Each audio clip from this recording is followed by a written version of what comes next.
Welcome back to the Purple Political Podcast. I am your host, Riddell Lewis, and we are back at it today with another great discussion, potentially coming up with a solution on the biggest topics and issues going on in society today.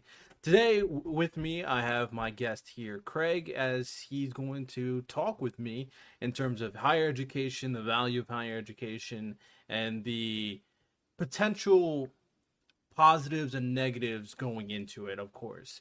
So I'm gonna let him introduce himself, and then we're gonna dive right into it. So go ahead. Sure. Thanks for having me on. My name is Craig Van Slyke. I'm a college professor, professor of information systems, currently at Louisiana Tech University. Do want to say that anything I talk about tonight is not the university talking. It's me personally talking. So a little disclaimer there. I've been in higher ed in a variety of capacities since I graduated with my doctorate in 1998, including 10 years in administration as a department chair and dean. So I've seen a lot. I've helped a lot of students. I've seen students succeed. I've seen them fail. So hopefully I can help shed a little bit of light on the whole situation. Today's topic of discussion, we're going to be talking about higher education and the value of higher education. To start out, of course, I would like you to give out your positives or your why someone should go into higher education versus why someone should not go into higher education based on your own personal perspective. Okay. So that's really a very individual decision, and it would be a mistake to try to make a blanket statement that everybody should do one thing or the other. For example, I've got a good friend of mine who works as an electrician. He's actually a manager now on the oil rigs offshore. He makes tons of money, happy, got a good family, just paid off his house, paid it off way early, and he's a fairly young man. And we were talking one time, and he said he was terrible at school. You know, school just didn't click with him. And so if he'd have tried to go to college, it's likely he would not have been successful. He would have been miserable. He would have been in debt to no good end. And so he took a path where he learned how to be an electrician, and he's living a great life. Other people, if you want to be an accountant in, what we often call white collar jobs, office jobs, those kinds of things, STEM, the engineering, science, technology, math. You want to be a nurse, like an RN, kind of a nurse, BSN. You've got to have the college degree. And if that's what you want to do, hopefully you have some talent for going to school, and that's the path you should take. And you might not be happy going down a path where you didn't go to school. So it's really an individual level decision. You can't make a blanket statement that everybody should and everybody shouldn't. I will say though, virtually everybody should get some kind of education or training after high school. Whether that's going to electrician school, going to plumbing school, truck driving school, or any of many other things that might not be directly related to the trades. Maybe you just want to be a programmer, you go to some code camps, that kind of thing. It's important to get something beyond high school for most people. Yeah, I definitely agree, especially in reference to the fact that specialties, STEM, being a lawyer, for example, those type of occupations definitely need higher education. You definitely need to go to school. The question is for like the more vocational ones, being an electrician, plumber, being a coder, for example. There's a lot of other different jobs that people may argue that don't need higher education in the first place, or being an entrepreneur, for example. So the next thing I want to ask is, do you believe there is currently a stigma to kind of force basically every student that goes into high school, middle school, to go to college in America? And if there is, how do you think we can change it or make it a little bit more efficient for people who go to college, not kind of wasting their time and just go into student loan debt. Yeah, I think there is a little bit of a social stigma to not going to college. High schools brag about their college admissions rate and that kind of thing. In some circles, you're looked down on a little bit if you don't have a college degree, which is ridiculous. I'm a college professor, PhD, the whole nine yards. Nobody's ever had to call me with an emergency for being a college professor. But I'll tell you, if you've got a leak, you need a plumber, and you need them then. And so everybody brings different value to society. There's a lot of different ways you can bring value to society, and we shouldn't base how we view a person on how much higher education they have. There are people that don't go to college that are just fantastic people. There are people that do go to college that, didn't get anything out of it. And so I think we do need to maybe be a little more realistic about helping people find the right path for them rather than trying to push them into some particular path, which is unfortunately what I think a lot of happens to a lot of students. You go to college because that's what you're supposed to do when you graduate from high school, not because you have some plan in mind. But that's a big job to change that mindset. And it's going to have to start maybe at the high school level. I don't know. Maybe change some of the metrics by which high schools are evaluated. I'm not as up on that world, so I don't really know. But I do know that there's at least some pressure to try to up the percentage of graduates that go to college out of high schools, and it should be about fit. The important thing is not whether you go to college or you go into some trade or do something that doesn't require college. It's whether or not the path that you've chosen fits with your talents and with your interests. And if it does, and it's college, great. If it does and it's not college, great. But this one size fits all is just not a good mentality to have. Yeah, I definitely agree to that as well. College, for the most part, is a very tricky thing for especially like 18-year-olds coming out of high school. Now, there is a counter argument to those people that are just going to college just cause, those individuals who are not sure what they want to do. And the counter argument is basically that going to college is a function of kind of expanding your perspective. One, you're meeting a lot of different people, maybe for the first time. Not everybody's very well traveled or has a lot of diversity depending on where you grow up. You expand your perspective, you get introduced to different concepts and studies, maybe even going on trips and networking events. So one counter argument for that notion that college is only for the specialties is that college is for you to figure out who you want to be, what you want to do, and who you are. So what do you say to those people who believe that yes, college has its ups and downs, but it actually should be a place for people to go to college, even if they don't know what to do. Matter of fact, especially if they don't know what to do, because that's where you kind of find yourself. What do you say to those people? So I think that's a fair point. But that really depends on what it's going to cost you. I mean, so there's definitely a significant non-economic benefit to going to college. The socialization things that you were talking about, the exposure to new ideas, exposures to new kinds of people, that's all really important. And you can't put a dollar figure on that. But, if I'm a first-generation college student. Neither one of my parents have college degrees. We didn't make a lot of money. My dad never made a lot of money. I mean, we always had food and shelter and that kind of thing, but he didn't have money to throw away.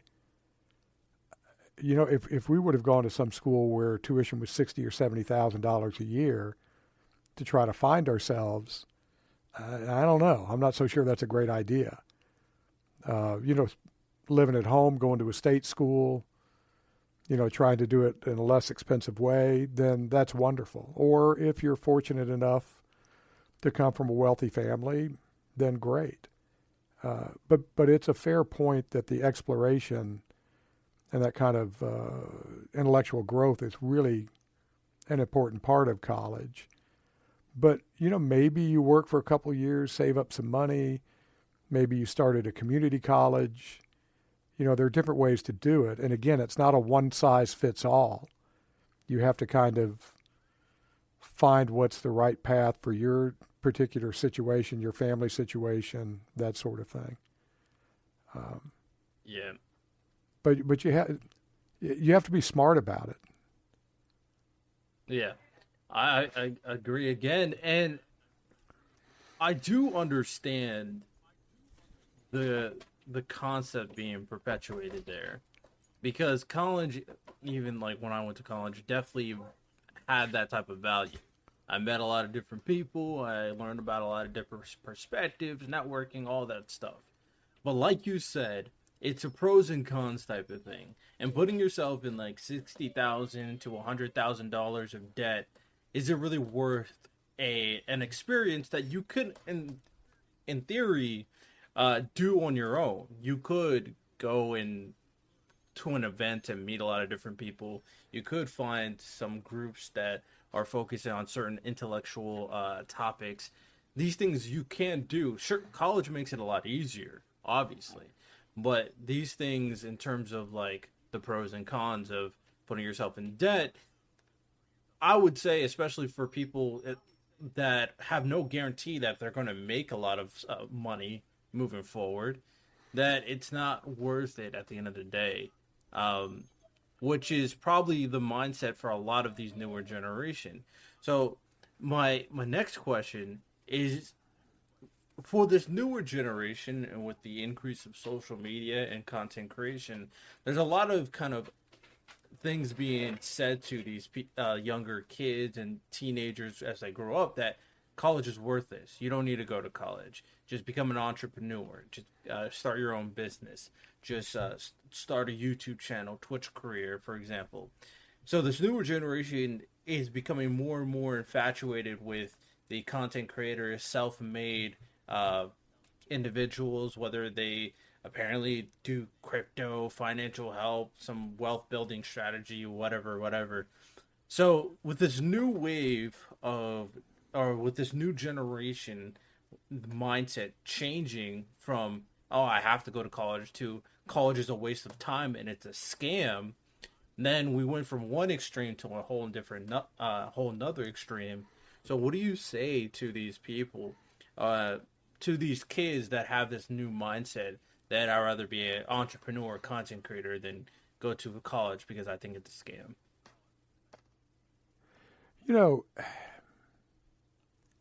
Are there people that are making tons of money, on Twitch or YouTube or, podcast or whatever? Yeah, there are, but there aren't really many of them. You've got a podcast, and I have no idea how popular it is, but I know how hard I've worked on my podcast, and, I'm never going to make any money on it. It's just never going to get the downloads. And, YouTube is littered with videos that have 3 downloads and 4 downloads. And everybody sees, it's almost like the pro athlete. When I was a kid, you want to be a pro athlete because they made good money and, a lot of prestige and that kind of thing. Well, I played sports with some really, really good football and basketball players. A couple of them got tryouts in the pros. So you've got to be really good to make the big money on social media. But, if somebody came to me and said, I really think I can do this, they're 18, 19 years old, I want to take a couple of years and give this a shot, do it. Because the fact of the matter is, if you get your degree when you're 22 or you get it when you're 24, when you're 40, nobody's going to care. So if you want to take a couple of years and give your big shot, I don't see anything wrong with that. But I do think it's really easy for all of us to delude ourselves and see, Joe Rogan getting $100 million or whatever he got, or, whoever's making tons of money playing video games on Twitch. But how many people are able to do that? So it's not a realistic long-term strategy to base everything on. But I'm a little bit of a risk taker. So, go. I mean, if somebody thinks they can do that, go for it and see. You can always, especially when you're young, you don't have a lot of expenses, go for it. If it doesn't work out, you can always go back to school or, go to learn a trade or whatever it is. As far as college being a scam, I mean, there are a lot of things wrong with higher ed. A lot of things that we could do better. But, when I was in administration, I didn't stay up at night trying to figure out how to take kids' money. We tried to figure out how to make kids successful once they came in. So I don't know. I don't view it as are there scam colleges? Yeah. Are there bad values? Yeah. But a lot of schools do a really good job of getting kids in, getting kids out, and helping them become successful. So I don't buy into the college is a scam mentality, but I also don't see anything wrong with taking a shot when you're young. Look, if you get to be my age, I've got to have an income. I've got a mortgage, I've got people to support and, all kinds of other expenses. I couldn't quit my job and try to do podcasting full time. But when I was 18, I didn't need much money, so maybe I would have given it a shot if all of this had existed back then.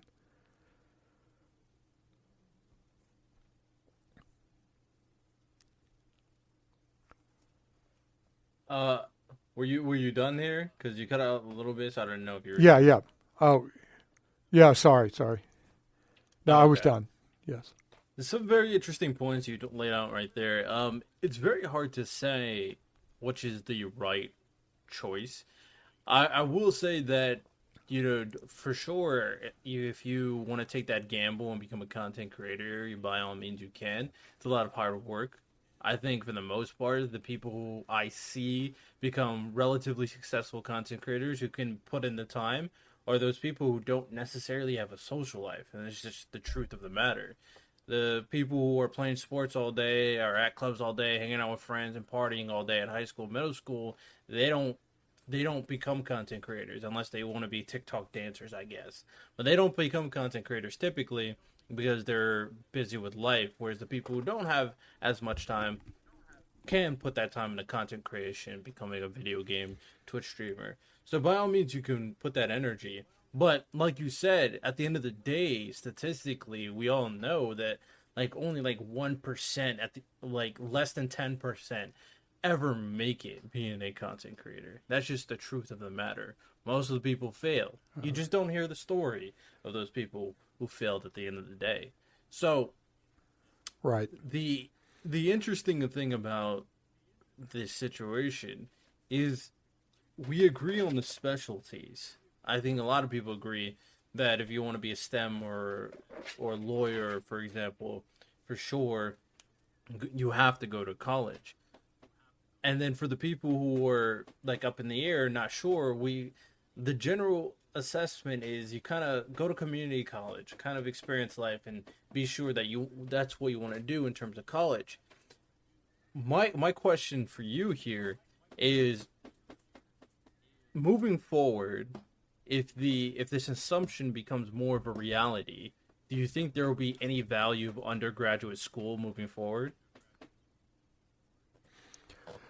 Yeah, in part because of the socialization things that you were talking Couldn't about you just do before. that in I mean, the even in the level above, such as law school, whatever school is for doctors or teachers?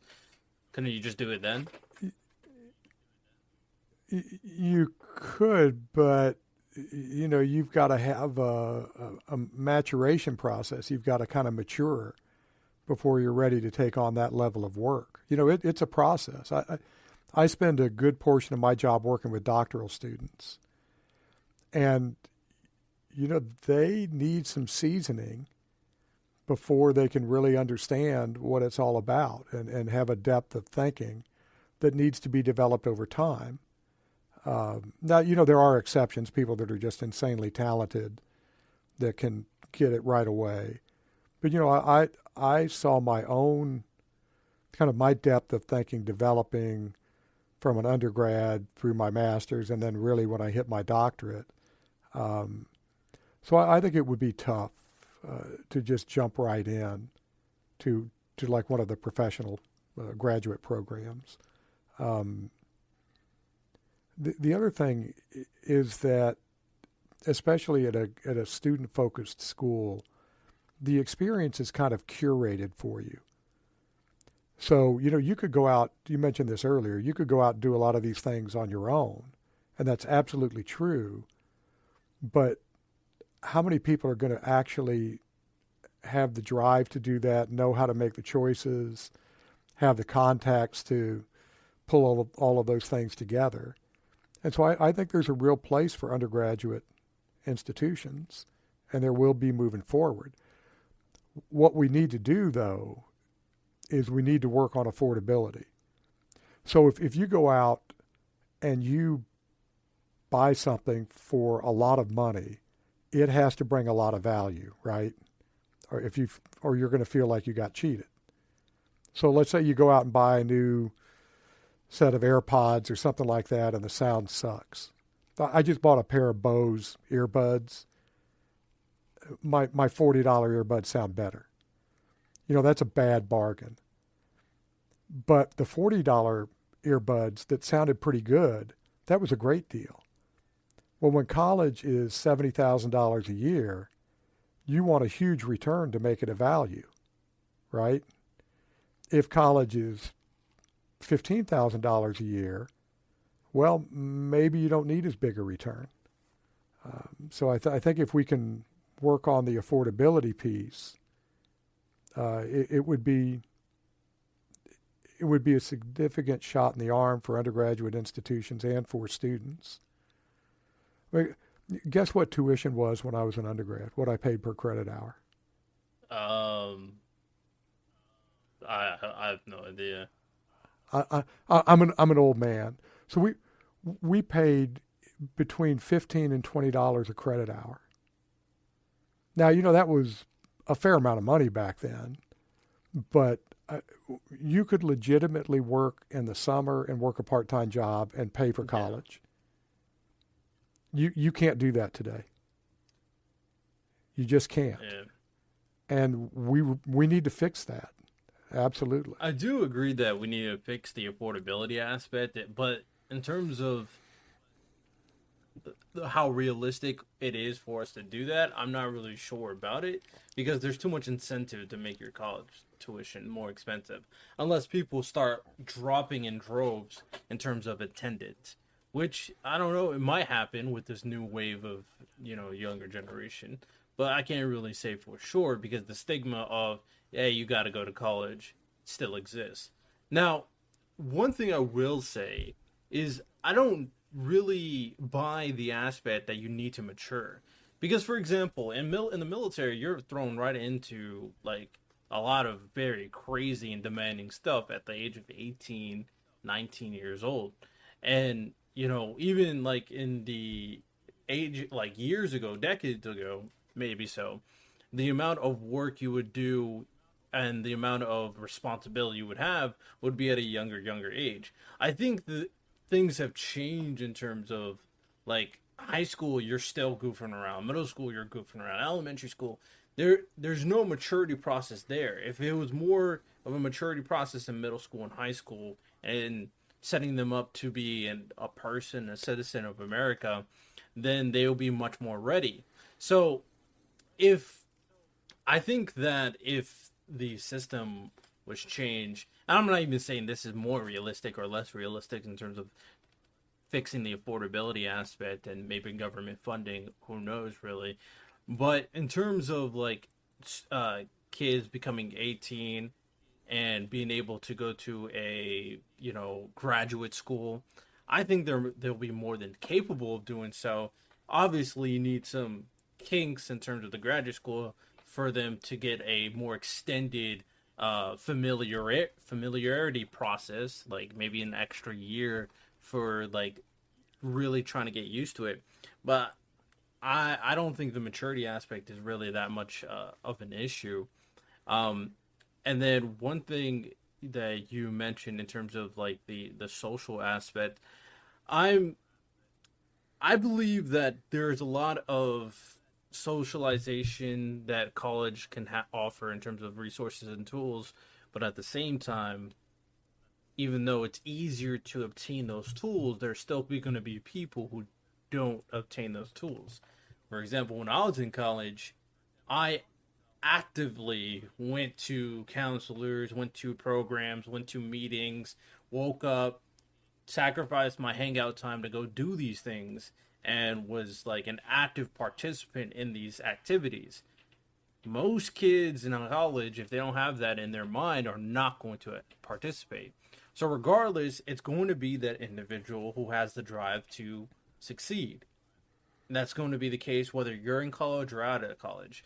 The question is how easy it is to obtain said resources, and that's a different discussion. So ultimately, moving forward, um, in terms of the affordability aspect, if colleges have no incentive to change the affordability aspect, and kind of the only way for them to change their mind is if students stop attending college, what do you think should be the what do you think or how do you think these colleges should change in terms of affordability, or do you think there's an actual realistic solution for them to uh, help out these students or want to help out these students moving forward? Yeah, if I knew the answer to that, I'd run for office. I think, but that's a really tough issue. But one thing that we're starting to see the leading edge of is these kind of middle tier private schools with big tuitions are in real trouble. Their enrollments are dropping. Some of them are literally going under, and there will be more in the future because they can't offer a good value proposition. Like my school, I think that the cost of attendance for my school is about $19,000 a year if you live on campus. Well, that's not bad.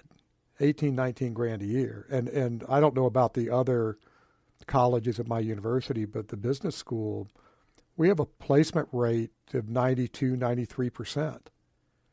That's a pretty good deal. You come in, you get, you can get financial aid. And so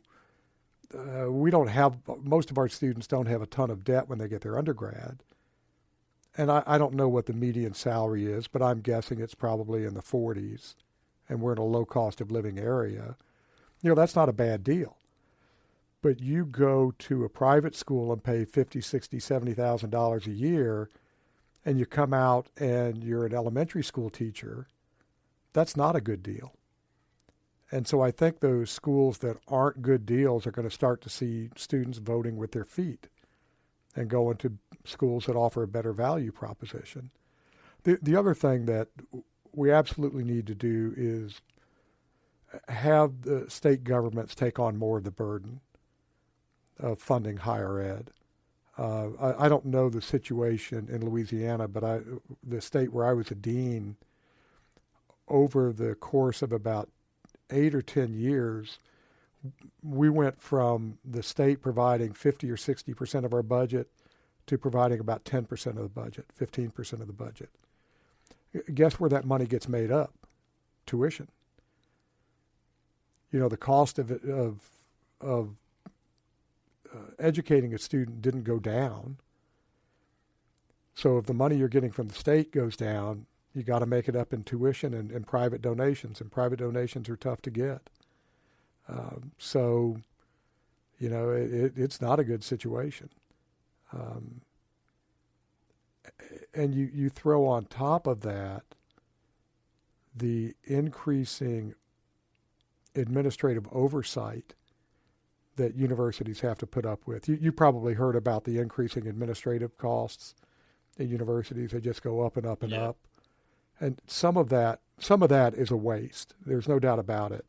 But a lot of that is because you're having to report this to the state government and that to the federal government, and you've got to send reports to accreditors, and so there's an administrative infrastructure that you need just to operate, and that could be reduced quite a bit. But these are big problems, that I'm not going to solve. Even collectively, they're going to be really difficult to solve. So I think it would be naive to claim otherwise. Yeah. I mean, obviously in America, when it comes to big changes, they rarely happen because of how our American political system works. But I will say that in terms of the shifting of change, like you said, the mid-tier private schools are going to be struggling for good reason due to value. I will say that the one type of institution in terms of higher education that can definitely benefit a lot is these online colleges, these online universities. Like, they market very well. They market constantly on YouTube, on social media. Hey, get your online bachelor's, get your online master's. These online schools, you do a couple hours here and there, you're able to work a normal job and still able to kind of live normally while also getting your education at the same time. So it has the inherent, sure, it doesn't look as fancy as like, hey, I got my degree at the University of Iowa, for example, but inherently the degree is the same degree. It was more cost efficient, was more practical, and when you go and apply for a college, unless it's like some weird networking thing where they hire just certain people, they're going to look at the degree the same way as this other college for the most part, unless it's like an Ivy League school.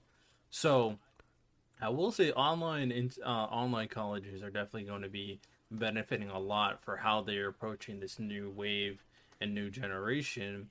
And they could definitely be if the stigma changes, they could be the go-to. Hey, you're at graduate high school, do an online college instead of, hey, go to this 4-year university and get like $60,000 in debt. So, do you think that's possible? And do you think that's a better kind of idea versus just going to college? Well, it really depends, and I know I'm saying that a lot, but it does depend. So if you look at like Grand Canyon University, Southern New Hampshire, Western Governors, they have some good programs, and so there's nothing wrong with a lot of their programs. Now there are others that are complete scams, sure. And so you have to really vet them well. I mean, I know Grand Canyon's legit, Southern New Hampshire's legit, Western Governors, but even some big name schools. Penn State's got a big online presence now. Purdue University, I think, has got a big online presence. At my university, our online MBA is our fastest growing program, and it's nationally ranked. And so it's got a lot of advantages. But here's the thing that people need to know about online education. You have to be really self-regulated.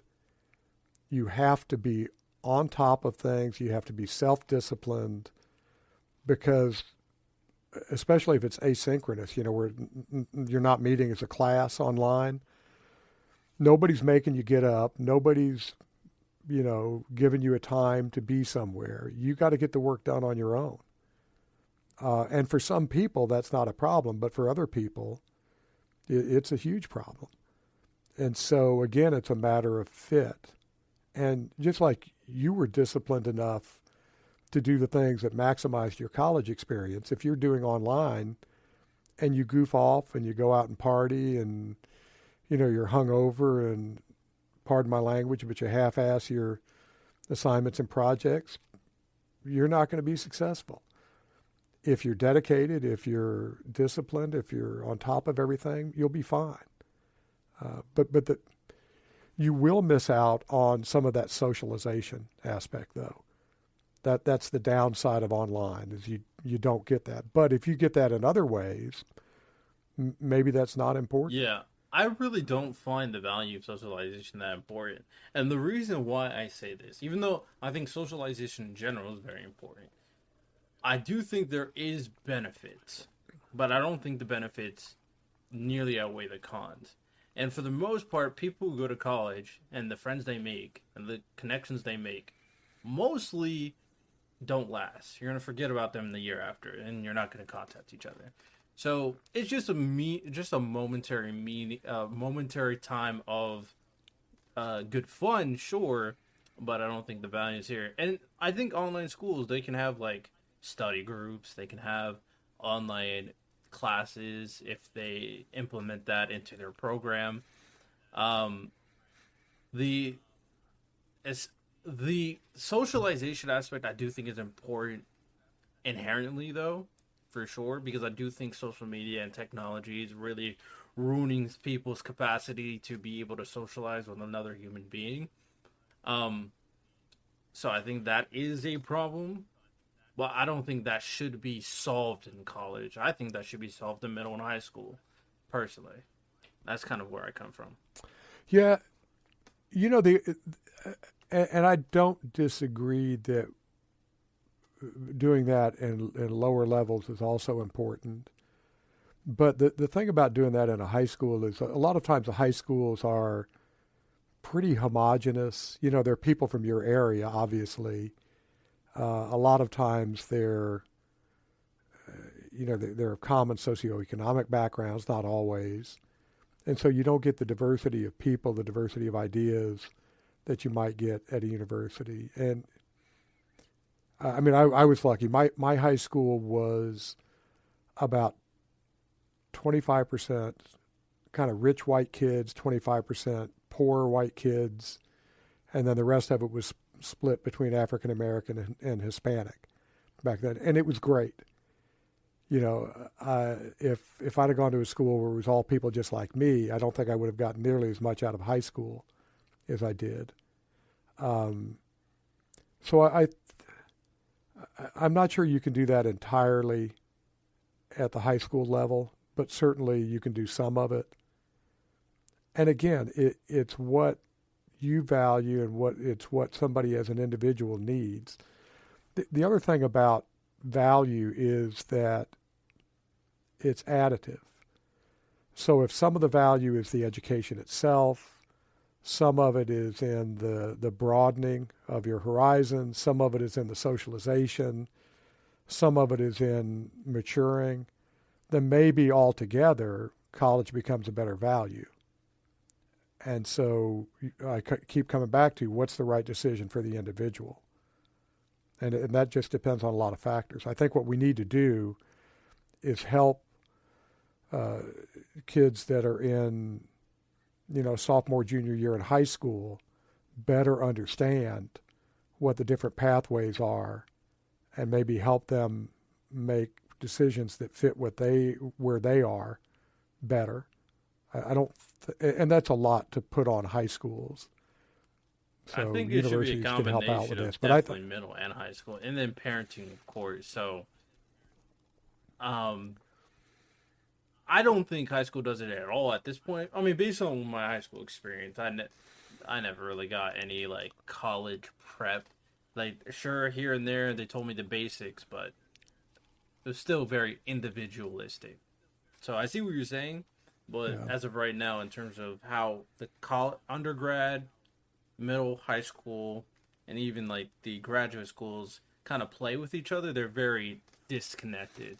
It seems as of right now. Yeah, I think that's that's a fair point. I don't have any evidence to disagree with that. Because I'm a little bit out of that world, so I don't know what all goes on between the colleges and the high schools, but it's going to be limited at best. Right. So I can't disagree with that at all. Fair enough. All right, so we're about to wrap it up. Any final thoughts in terms of higher education, or final words you want to say in regards to people going to higher education, people choosing between entrepreneurship, content creation versus higher education? Anything else you want to bring up? Yeah, I think you need to be honest with yourself and realistic.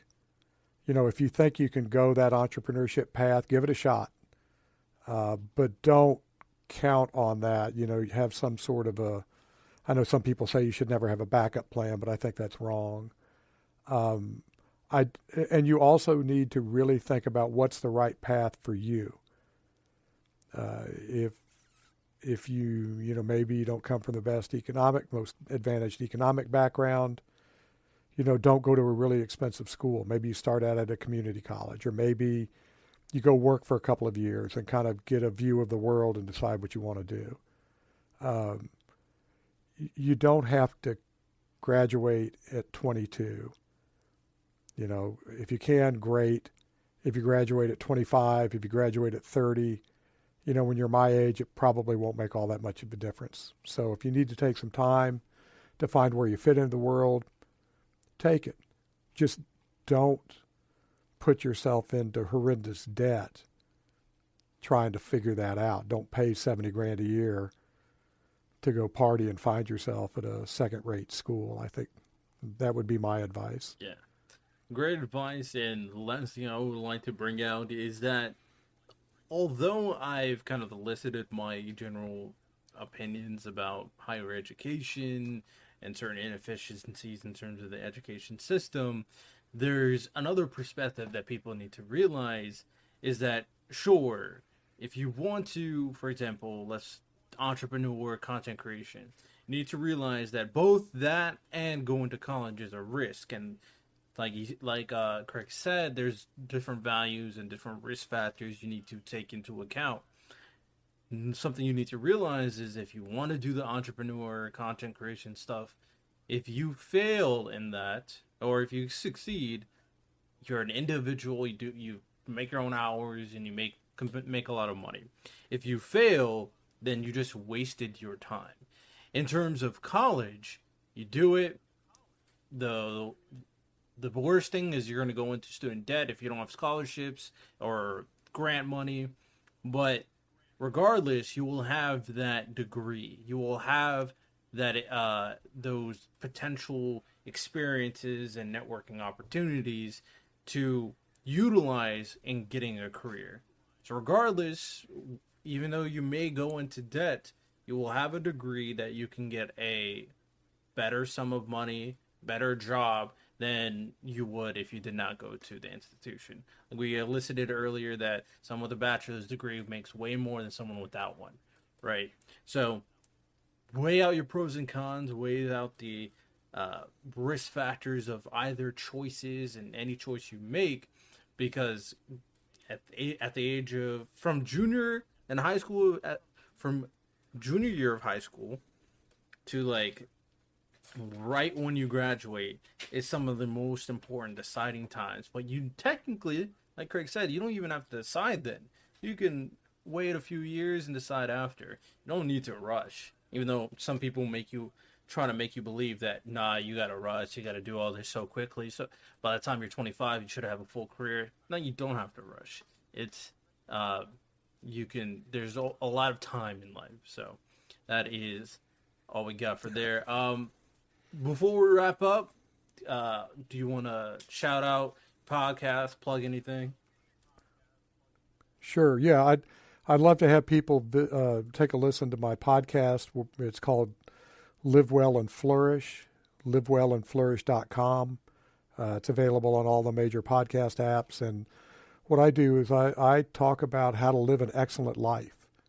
You know, how to at really a deep level. How do you have a really good life? Not life hacks, but you know, kind of the philosophy, psychology aspect of it. Episodes are short. I think it's a great value for your investment in time. So I'd love for people to listen to All it. right, make sure to check that. The links will be in the website and the descriptions, of course. And make sure you rate this 5 stars on Apple Podcasts and Spotify. And check out the YouTube channel, of course. This was a great episode. We'll be back next Monday, 7 a.m. EST. Y'all have a good one. Take care and peace.